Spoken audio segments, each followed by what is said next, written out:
Tony, line of work, what do you do? Construction. Loyalty play a part in the construction business? Yes, you'll see it over and over, Jeff. You turn your eye, one of your tools are missing.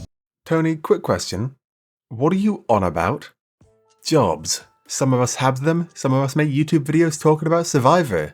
That's just the way the cookie crumbles. But a commenter recently asked which job performs the best on Survivor, and I thought that would be some fun. It might help us figure out who to root for in Survivor 40 several. So let's see how that goes. This is not a simple question to answer. There are many steps involved. But we all know the first step, don't we? The first step is, of course, shouting out Survive R, which is in fact linked in the description and contains data about every castaway job and placement, in turn making my life just a bit easier.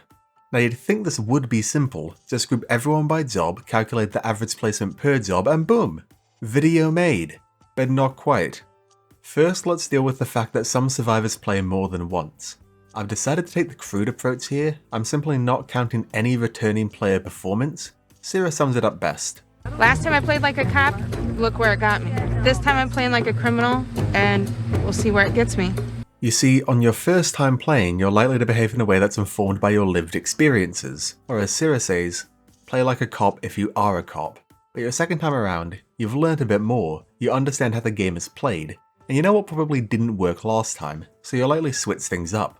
Or mayhaps, play like a criminal. There are so many different factors in returning player seasons: past relationships, public perception, general atmosphere. I think excluding anyone who isn't on their first playthrough is fine. I don't think Adam made a run for the podium because he was a keynote speaker instead of a homeless shelter manager.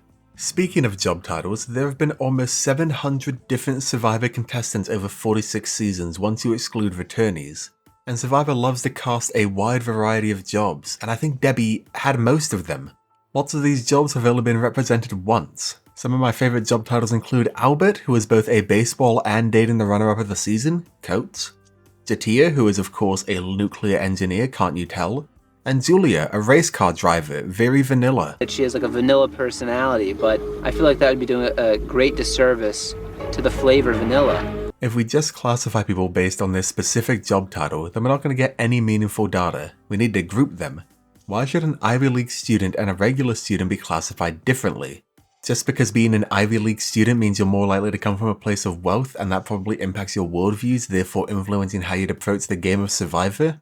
It's a really good point, but our data is simply too sparse to be able to draw meaningful conclusions if we leave the job titles alone. Elizabeth from Island of the Idols is classified as an Olympic medalist. Katrina from Heroes vs Healers vs Hustlers is classified as an Olympian. Crystal from Gabon is classified as a former Olympic athlete. Surely it'd be better if we put them all in one category, right? Maybe the same category as all the NFL players? Which brings us to the next point. How many categories should we have? Because the data was already in front of me, I did this thing called inductive coding, which basically just means I looked at the data and made it up as I went along. Once the first round of classification was done, I went through the data again and refined the details, primarily recategorizing jobs that have fewer than 10 contestants. If I were a real scientist, I would get a second person to code the data, and then we'd calculate our Krippendorf's alpha coefficient, which shows our level of agreement. Or maybe we'd use a Cohen's kappa coefficient. But for the purpose of this video, I think this will be fine. As mentioned before, a theme was not valid if fewer than 10 people fit into it. Arguably I should have made this higher as there were few sitting on 11. I decided not to set an upper limit on how many people could fit into each category, which may have been a mistake, but hey, that's life. These categories are, from biggest to smallest: management with 68 castaways. These are people who own businesses or are managers of some kind. Basically anyone whose job title has an extra word attached to it to make it clear they're slightly more important than me. Students, also with 68, I fit into this category. Sales and marketing with 65, from elevator salesmen to entrepreneurs, anyone who I'm afraid to get into an elevator with. Artists have 59, we've got actors and writers and not YouTubers, that's for sure. Hospitality/food service with 40, of which 15 of them are bartenders, the second most common job on Survivor after students. Healthcare with 37, Sari fans rise up. Sports with 34, including professional poker players. As an avid chess fan, I feel I had to include them. Legal has 30, attorney is the third most common job on Survivor with 12 of them. Sports instructors is also 30. It felt weird to include Brad Culpepper in the same category as Coates, as it really does a disservice to Coates. so that's why this category exists. Education has 29 castaways, and for some reason 4th grade teacher and teacher are 2 separate jobs. We then have a bit of a drop off with real estate having 20 castaways. Then public service has 19, people like firemen, firewoman, fire people. Trades is also 19, including this legendary tire repairman. I took my shot. I'm playing chess the best way I know how, and hopefully, I'm gonna king me. Law enforcement also has 19, because I didn't want to classify them as either legal or military. It seemed reasonable to give them their own category. Social services has 18. Agriculture has 17, including some fishermen, which I feel they count, right? Clerical has 15. The other category, weirdly enough, includes a lot of death. Gravedigger, pet cremator, mortician, but also stay-at-home parents. This category may not be the most homogeneous, but it does have 14 people in it. Finance also has 14 people in it. Logistics and transportation has 13. I just find it funny grouping bus drivers and pilots, but hey, they both drive things I'm not legally allowed to. Military has 12 castaways, which is fewer than I expected. Engineering also has 12 and sparked the age-old debate of is an architect an engineer? Adventure and Outdoor had 12, ranging from Zookeeper to River Guide, really showcasing how arbitrary any classification is if you really think about it. Media has 11, these are your news anchors and radio hosts and YouTubers, make sure to like, comment and subscribe. Software also has 11 because even though software engineering is a thing, we still get laughed at by other engineers. And finally, scientists also have 11 castaways. With that, I have classified 697 different castaways neatly into 26 categories. I'd say I'm never doing this again, but you all know that would be a lie. We have 26 arbitrary classifications of jobs, but which one is the best if you want to win Survivor? I think this is secretly 4 questions. The first one is, what job has the highest average placement? We're simply summing up all placements and dividing by number of castaways. The only category to have an average placement worse than 11th is software. Now we do have app developer Xander, but we've also got Barney and Jess. Now is there anything to read into this? If we go off stereotypes, which I don't love doing, but isn't that kinda the entire point of the video? Software people spend a lot of their time indoors staring at screens. As a fellow screen steerer, I respect it. That's one of my favorite pastimes. That's how this video was made. But it's probably not a great strategy for Survivor.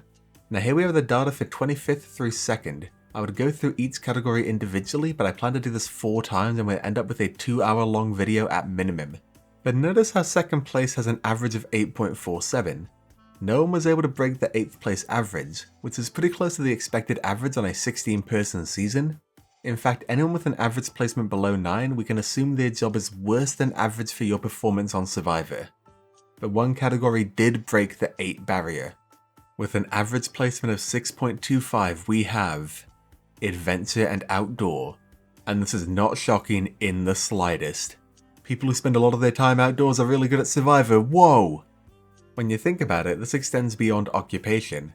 Ozzy had spent a lot of time spearfishing before, Jonathan was clearly physically prepared for the show. The show wasn't prepared for Zane Knight. In terms of jobs, are the likes of Kelly Wigglesworth, the Amanda Kimmel, Rafe Judkins, all really strong players. But being outdoorsy is not the be-all and end-all. We all know about Sari getting up off the couch. So clearly, while it helps, having an outdoorsy job doesn't necessarily mean you'll do well. One problem with this metric is that the mean can be dragged down by one bad performance or dragged up by one good performance, so maybe looking at the median will give us a clearer idea of what's best. Here's that comparison for you to look at. Ooh, pretty numbers. The most dramatic improvement is in our media personalities. They go from an average placement of 8.9 to a median placement of 7, originally being dragged down by Chelsea from Island of the Idols and Mari from Millennials vs Gen X. Clerical got notably hit in this shift, going from an average of 10.6 to a median of 13. While you do have Sandra and Cassandra, who I'd argue is wearing perfectly reasonable shoes to go on Survivor, thank you very much. Can I see your water shoes? Sure. All right, those are the worst looking water shoes I've ever seen. You've also got Laura and Morgan. It's a real mixed bag. Notably, Adventure remains the best scoring category. It seems like being an adventurous person really is the best bet for being on Survivor. Or is it?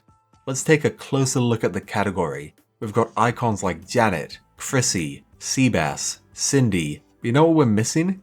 We're missing people that actually, you know, win Survivor. So let's run our numbers again. This time we're on the hunt for the category that produces the highest number of winners.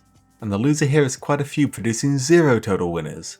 Adventure, Engineering, Software, Finance, Scientist, Real Estate, and Other have all failed to produce a winner so far. In fact, only 6 out of the 26 classifications have produced more than 1 winner. Hospitality has produced 2, being Michelle and Todd. Education has also produced 2, being Tommy and Bob. Healthcare has produced 3, with Denise, Tina, and Gabler. I know he's actually a salesman, but his occupation is listed as Heart Valve Specialist. Sales has produced 4, clearly they could sell their case to the jury. We've got Brian, Natalie White, Chris, and Dee. Student has also produced 4, which are Fabio, Marianne, Natalie Anderson, and Sophie. But the winning category has produced 9 winners. That, hang on a second, carry the 1, raised to the nth. That's more than twice as many, what the heck? It's Management, Richard, Vesepia, Yule, Earl, Kim, Wendell, Erica, Jam Jam, and Kenzie, who both own salons, probably making it the best job for Survivor in this specific realm. That is a shocking amount of winners. That's almost 20% of all winners coming from some sort of management background. Over 20% when you remember that we're excluding returning players.